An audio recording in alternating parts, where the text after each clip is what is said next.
očierňuje ľudí, ktorí robia poriadnu robotu. A on sa len priživuje, živí sa sledovanosťou, ukája si svoje ego a ubližuje ľuďom, ktorí makajú. A toto nie je spravodlivé, aby to takto dopadlo.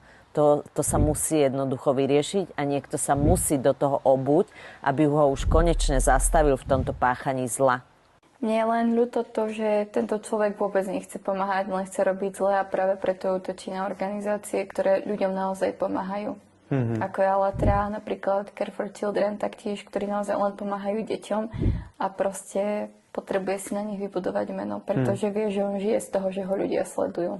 Lenže Jakub teba žere svedomie, lebo ak si nemohol útočiť na jedných, tak si začal teraz útočiť, ako sem tam vidím videá, na iné organizácie.